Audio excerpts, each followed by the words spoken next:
ছোট বন্ধুরা, আজকে আমরা পড়ব হচ্ছে পঞ্চম অধ্যায় প্রোগ্রামিং ভাষা নিয়ে। আমাদের লাস্ট ক্লাসে আমরা কম্পাইলার, ইন্টারপ্রেটার এবং অ্যাসেম্বলার নিয়ে পড়েছি। আজকে আমরা কম্পাইলার এবং ইন্টারপ্রেটারের মধ্যে পার্থক্য দিয়ে আমরা শুরু করছি, ঠিক আছে? তো এভাবে করে লেখা যেতে পারে, কম্পাইলার ও ইন্টারপ্রেটারের মধ্যে পার্থক্য।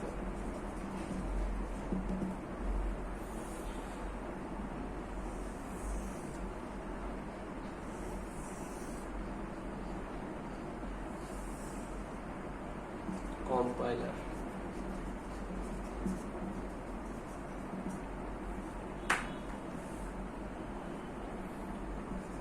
এবং ইন্টারপ্রেটার।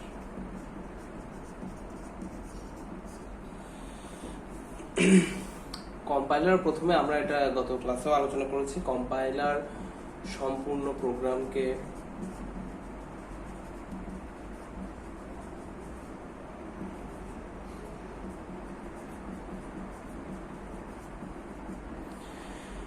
একসাথে অনুবাদ করে।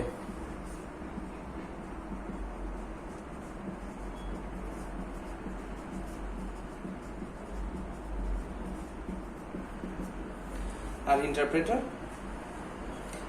করে না, লাইন বাই লাইন অনুবাদ করে। তাহলে আমরা এটা এভাবে করে লিখতে পারি, ইন্টারপ্রেটার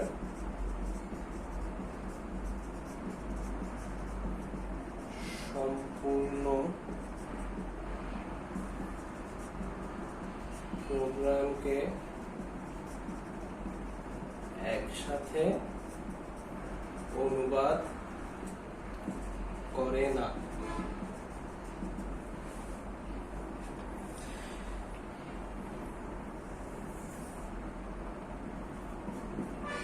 এরপর আসছে কি, অনুবাদকৃত প্রোগ্রাম একসাথে মেমোরিতে সংরক্ষিত হয়। এটা আমরা লাস্ট ক্লাসে পড়েছিলাম যে হচ্ছে প্রোগ্রামটা সে অনুবাদ করছে, সেটা একই সাথে সে কি করছে, মেমোরিতে স্টোর করে দিচ্ছে। আমরা এটা বৈশিষ্ট্যগুলো পড়লেই বৈশিষ্ট্য থেকে কিন্তু আসলে পার্থক্যগুলো পাওয়া যায়।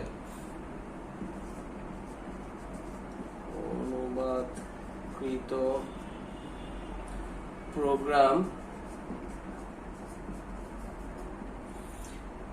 একসাথে মেমোরিতে সংরক্ষিত হয়।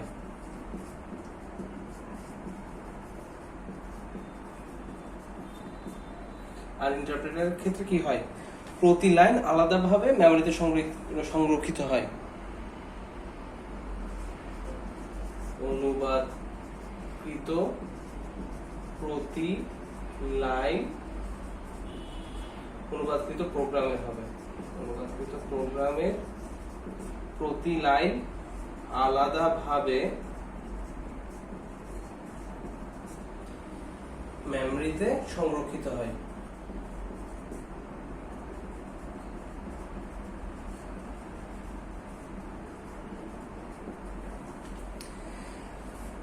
এটা আমরা আগের ক্লাসে বুঝিয়েছি কিভাবে করে আলাদা আলাদা করে প্রত্যেকটা লাইন অনুবাদ হয়ে হয়ে সংরক্ষিত হয় মেমোরিতে ইন্টারপ্রেটারের মাধ্যমে। সেটা আমরা লাস্ট ক্লাসে দেখিয়েছি। এখন হচ্ছে আমরা জাস্ট কম্পাইলার আর ইন্টারপ্রেটারের মধ্যে পার্থক্যের মধ্যে বোঝাচ্ছি যে কম্পাইলারের ক্ষেত্রে অনুবাদকৃত প্রোগ্রাম সম্পূর্ণরূপে একসাথে হচ্ছে মেমোরিতে সংরক্ষিত হয়, আর ইন্টারপ্রেটারের ক্ষেত্রে কি লাইন বাই লাইন সংরক্ষিত হয়।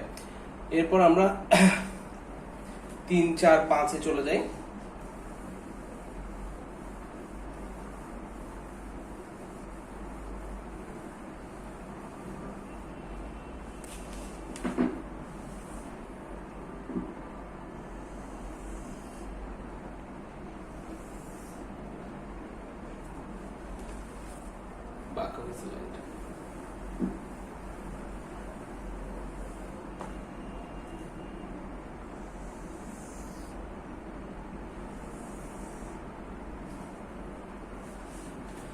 তিন নাম্বার বলছে কি,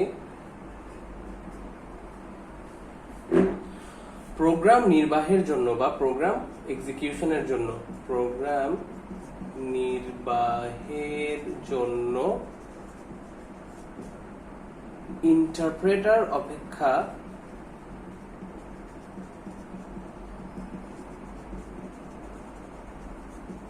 কম সময় প্রয়োজন হয়।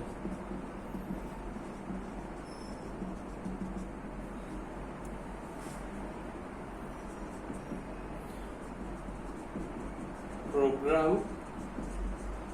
নির্বাহের জন্য কম্পাইলার অপেক্ষা বেশি সময় প্রয়োজন হয়।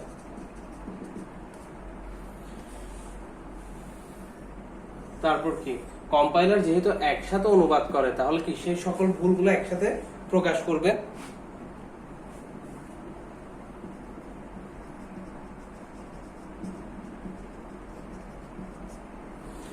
কম্পাইলার সকল ভুলের তালিকা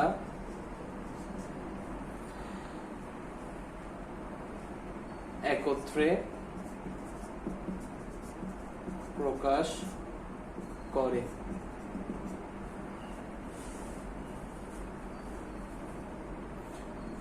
আর এখানে কি সকল ভুল দেখানোর জন্য তো পুরো প্রোগ্রামটাকে কম্পাইল বা ট্রান্সলেট করার প্রয়োজন হয়। ইন্টারপ্রেটারের ক্ষেত্রে কি, ও যেহেতু লাইন বাই লাইন ইন্টারপ্রেট করে, লাইন বাই লাইন ট্রান্সলেট করে, সে যখনই একটা ভুল পায় সে সাথে সাথে কি হয়ে যায়, থেমে যায়। একটি ভুল ধরা পড়লে প্রোগ্রামের নির্বাহ বা কি এক্সিকিউশন থেমে যায়।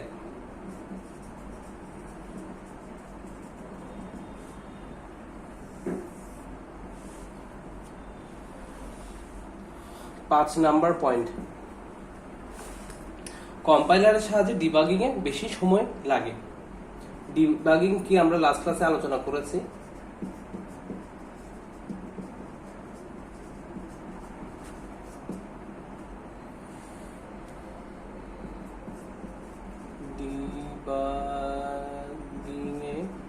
ডিবাগিং মানে হচ্ছে কোডের মধ্যে থেকে বাগ বের করা, বাগ ফাইন্ড আউট করা।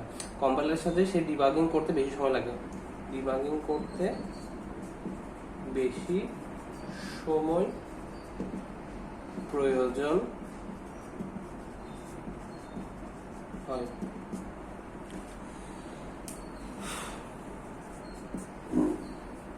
ডিবাগিং অপেক্ষাকৃত ডিবাগিং করতে কম্পাইলার অপেক্ষাকৃত কম সময় লাগে। ডিবাগিং করতে কম্পাইলার অপেক্ষা কম সময় প্রয়োজন হয়। এই পাঁচটা আগে তোমরা লিখে নিয়েছো, লিখে নাও। এরপর আমরা বাকিগুলো আবার এটা মুছে আবার লিখছি, ঠিক আছে?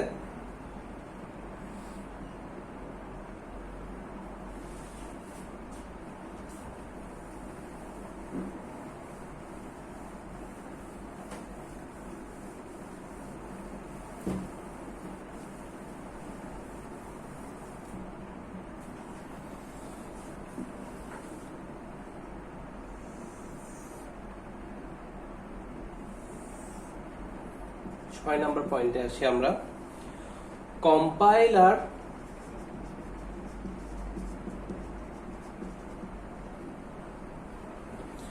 ব্যবহারের জন্য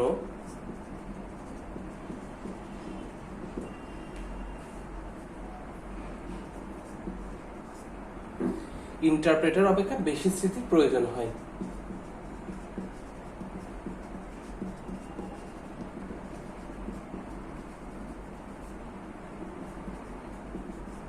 বেশি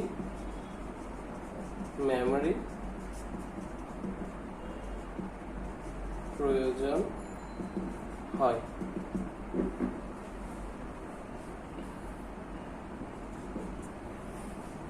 আর ইন্টারপ্রেটারের ক্ষেত্রে কি হয়, ইন্টারপ্রেটারের ক্ষেত্রে তোমার অপেক্ষাকৃত কম স্মৃতি প্রয়োজন হয়, কম মেমোরি প্রয়োজন হয় ইন্টারপ্রেটারের ক্ষেত্রে। এটা আমি লাস্ট ক্লাসে আলোচনা করেছিলাম। বিকজ হচ্ছে যেসব স্ক্রিপ্টিং ল্যাঙ্গুয়েজের জন্য হচ্ছে ইন্টারপ্রেটার ইউজ করা হয় তাদেরকে হচ্ছে কম কনফিগারেশন পিসিতে যাতে খুব সুন্দর করে তাদের এক্সিকিউশনটা পসিবল হয় ওভাবে করে ইন্টারপ্রেটারটা সাজানো। ঠিক আছে, এরপর তোমাদের যদি কোনো কোয়েশ্চেন থাকে আমরা হচ্ছে ফ্রাইডে সেটা নিয়ে আলোচনা করব।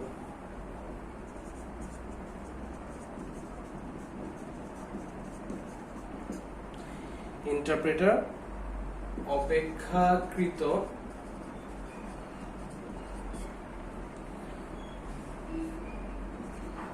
কম স্মৃতির কম্পিউটারে ব্যবহারযোগ্য।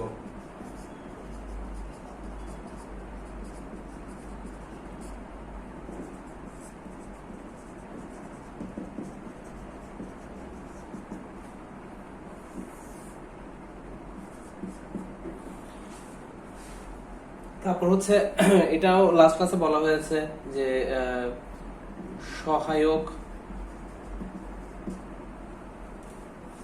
স্মৃতিতে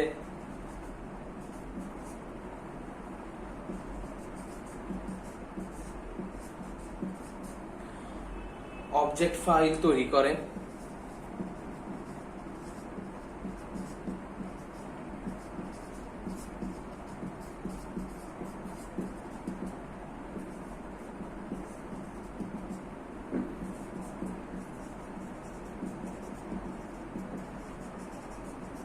আর ইন্টারপ্রেটার কি সহায়ক স্মৃতিতে অবজেক্ট ফাইল তৈরি করে না, র ডেটা হিসেবে রাখে।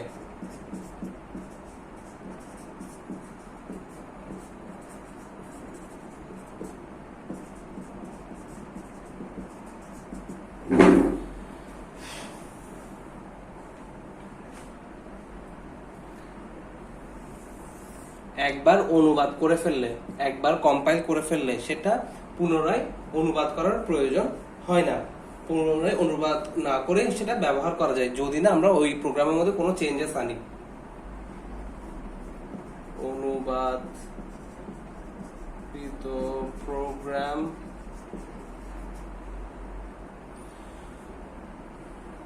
পরবর্তীতে অনুবাদ ছাড়া ব্যবহার যোগ্য অথবা ব্যবহার করা যায়। আর এখানে কি প্রতিবার প্রোগ্রাম নির্বাহের সময় নতুন করে অনুবাদ করতে হয়। প্রতিবার প্রোগ্রাম নির্বাহের সময়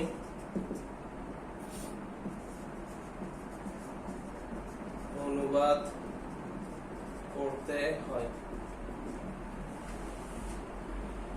আর দুইটা পয়েন্ট আছে আমাদের, সেই দুইটা লিখে দিচ্ছি, এগুলো তোমরা একটু লিখে নাও কষ্ট করে।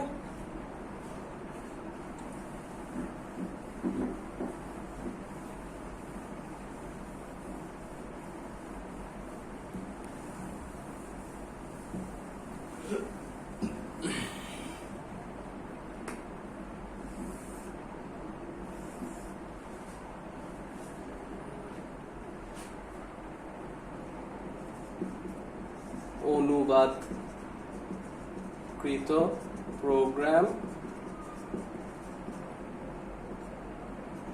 সম্পূর্ণ মেশিন ভাষায় পরিণত হয়। আর এখানে কি অনুবাদকৃত প্রোগ্রাম সম্পূর্ণ মেশিন ভাষায় পরিণত হয় না অথবা পূর্ণাঙ্গ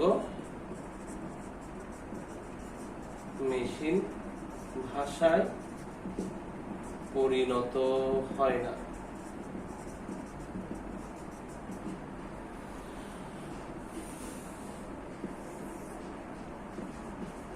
কয়েকটা এক্সাম্পল দিই, কয়েকটা প্রোগ্রামের এক্সাম্পল হচ্ছে সি, তারপর হচ্ছে প্যাসকেল, জাভা, ভিজুয়াল বেসিক,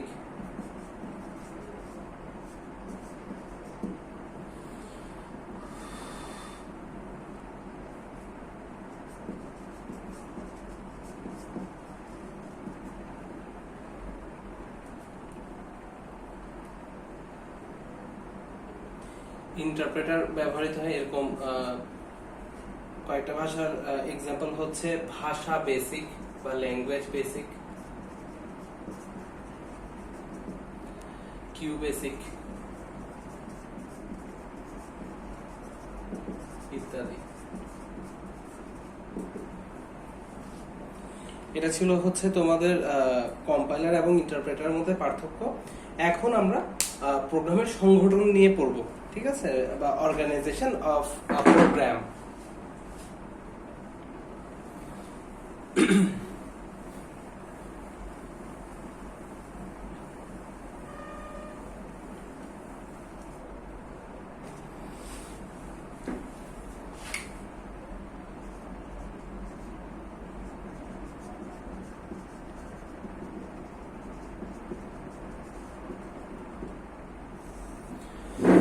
প্রোগ্রামের সংগঠন বলতে আমরা কি বুঝি?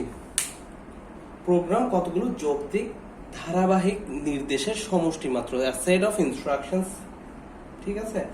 তবে সকল প্রোগ্রামের তিনটা অংশ মাস্ট থাকতে হবে, তিনটা পার্ট। একটা হচ্ছে ইনপুট, একটা হচ্ছে প্রসেস এবং আরেকটা হচ্ছে আউটপুট। এটা মূলত সব প্রোগ্রামে থাকতে হবে, ঠিক আছে। তাহলে আমরা কি বলতে পারি যে একটা প্রোগ্রামের যে তিনটা ভাইটাল অংশ ছাড়া বা ইম্পর্টেন্ট অংশ ছাড়া প্রোগ্রাম সংগঠিত হতে পারে না, তাদেরকে প্রোগ্রামের সংগঠন বলা হয় একত্রে। বইটা সুন্দর করে কোনো ব্যাখ্যা দেয় নাই, তবে আমি এভাবে করে লেখা ট্রাই করতেছি। প্রোগ্রাম কতগুলো যৌক্তিক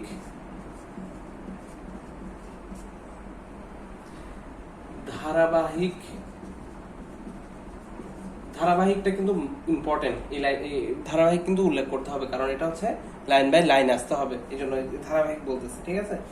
ধারাবাহিক নির্দেশের সমষ্টি মাত্র, তবে সকল প্রোগ্রামে তিনটি অংশ অবশ্যই থাকতে হবে।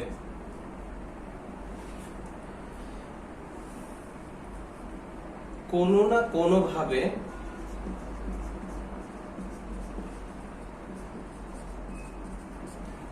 এই তিনটি অংশ ক্রিয়াশীল থাকে। তো অংশ তিনটা কি কি? যথাক্রমে হচ্ছে ইনপুট,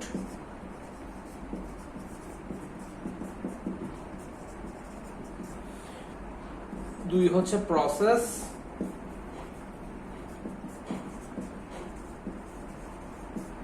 তিন নাম্বার হচ্ছে আউটপুট।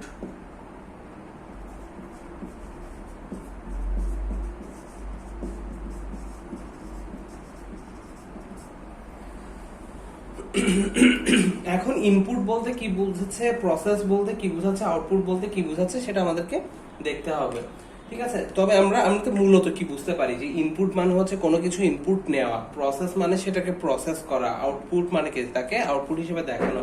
ফর এক্সাম্পল, তুমি দুইটা ইনপুট নিলা 2 এবং 5 ইউজারের কাছ থেকে, প্রসেস করলা কি, তাকে দুটোটাকে যোগ করলা বা গুণ করলা। যদি যোগ করি তাহলে আউটপুট কি আসবে, 5 এ 2 এর 7। আর যদি মাল্টিপ্লাই করি বা গুণ করি তাহলে আউটপুট আসবে 5 দুগুণে 10, ঠিক আছে। তাহলে আমরা যে এই 2 আর 5 নিচ্ছি এটাকে বলা হয় ইনপুট। প্রসেস মানে কি, যে প্রসেস বা ক্যালকুলেশনস যেটা করছি সেটাকে বলা হয় প্রসেস। এবং যেটাকে রেজাল্ট শো করতে সেটা হচ্ছে আউটপুট। ঠিক আছে, তো আমরা এটার ছকটা একটু দেখে ফেলি। এটা ছকটা দেখতে কেমন হবে, এটা নিচে লিখতে পারলে আরো সুন্দর হতো, যেহেতু বোর্ডে জায়গা কম আমি এটা মুছে উপরে লিখতেছি। ঠিক আছে,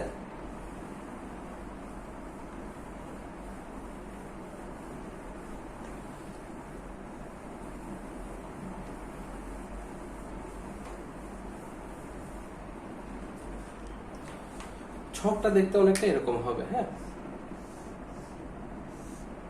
ইনপুট,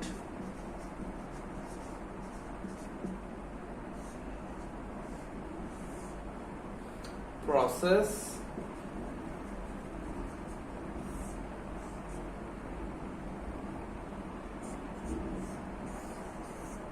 এবং আউটপুট।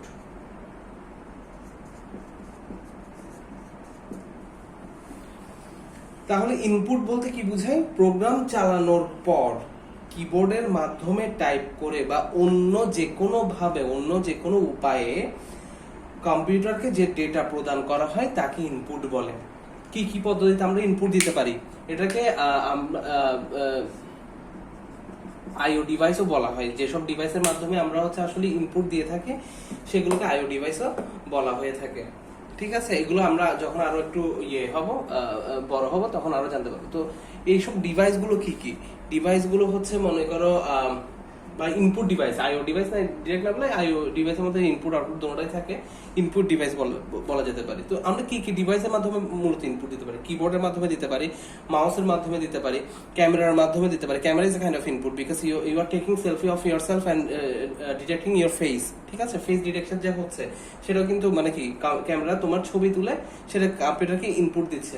তো this kind of things can be input. ঠিক আছে, তারপর মাইক্রোফোন ক্যান বি ইনপুট। তুমি হয়তো ওভার ভয়েস তুমি কোন একটা কমান্ড দিচ্ছ, এটা কোন রকম ইনপুট হতে পারে। তো ইনপুট বলতে যে আমরা বাহ্যিক কোনো ডিভাইস ইউজ করে কম্পিউটারের মধ্যে যে ইনপুট ডেটাটা নিয়ে আসি সেটাকে বলা হয় ইনপুট।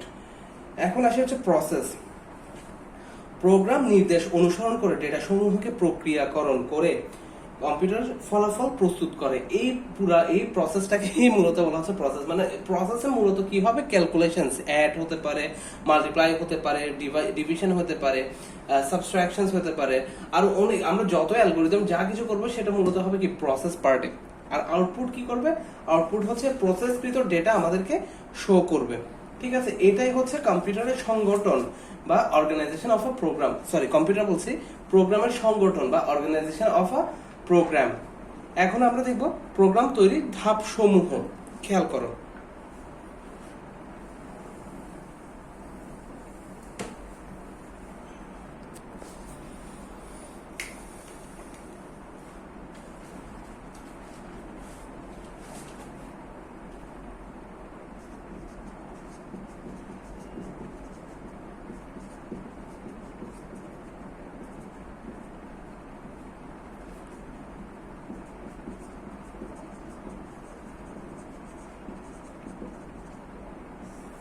প্রোগ্রাম তৈরির ধাপ সমূহ বা ইংরেজিতে যদি আমরা বলি তাহলে আমরা কি বলতে পারি? স্টেপ অফ ডেভেলপিং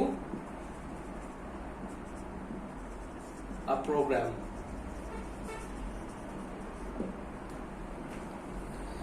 তাহলে প্রথমে আমাদেরকে একটা প্রোগ্রাম আমরা কেন বানাবো? আমরা প্রোগ্রামটা কোন একটা প্রবলেমকে সলভ করার জন্য বানাবো। এই যে আমরা ক্যালকুলেটরের জন্য আমরা প্রোগ্রাম কেন বানাই? যাতে হচ্ছে আমরা খুব সহজে এডিশন, সাবট্রাকশনস, মাল্টিপ্লিকেশন, ডিভিশন এগুলো করতে পারি। তাহলে যে কোনো প্রোগ্রাম তৈরির আগে সমস্যাটা কি এটা ফাইন্ড আউট করাটা সবচেয়ে গুরুত্বপূর্ণ, যেটাকে আমরা এক কথায় বলতে পারি সমস্যা নির্ধারণ। যেটার মাধ্যমে আমরা কি করব? সমস্যাটাকে ফাইন্ড আউট করব। এরপর কি সমস্যা, মনে করো সমস্যা নির্ধারণের ক্ষেত্রে এমন হতে পারে যে এই সমস্যাটা কি, সমস্যাটা যোগ করতে হবে। ঠিক আছে, এরপর আছে সমস্যার বিশ্লেষণ।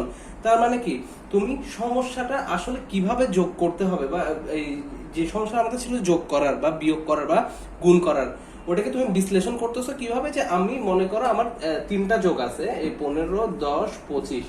ঠিক আছে, আমার সমস্যাটা কি? আমার সমস্যা হচ্ছে এই 3টার যোগফল আমাকে বের করে দেখাতে হবে। তো বিশ্লেষণ আমি কি করতেছি, বিশ্লেষণে আমি চিন্তা করতেছি আমি কি তিনোটা কি একসাথে যোগ করব নাকি আমি ফার্স্টে এই দুইটা যোগ করে ওটার রেজাল্টের সাথে এটাকে যোগ করব। এই ধরনের বিশ্লেষণ যে স্টেপে করা হয় সেই স্টেপের নাম হচ্ছে সমস্যা বিশ্লেষণ।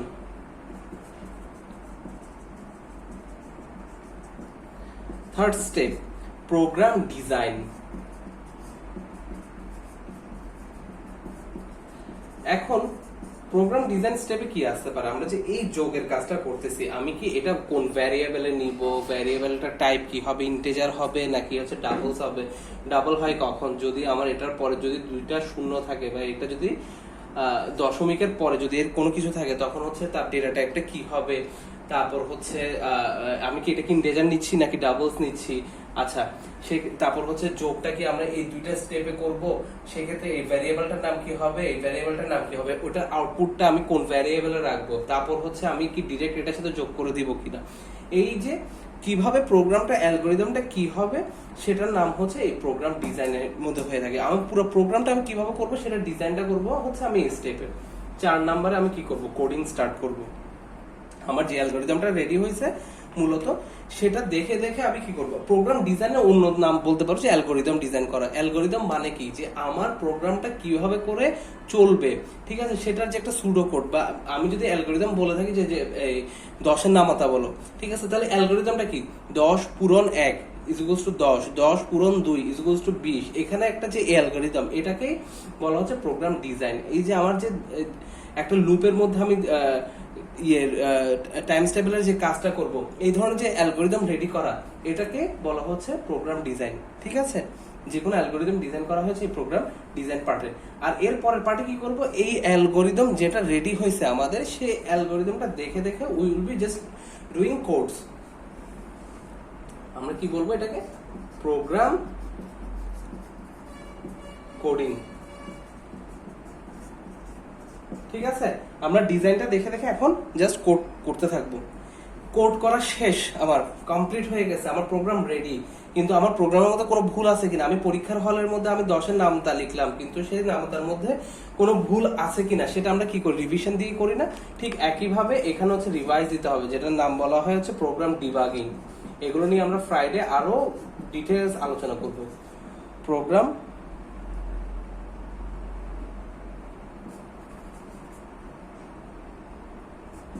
Debugging.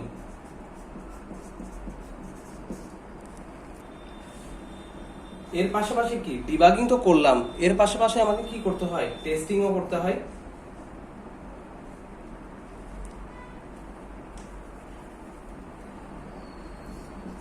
Testing and debugging is kind of same.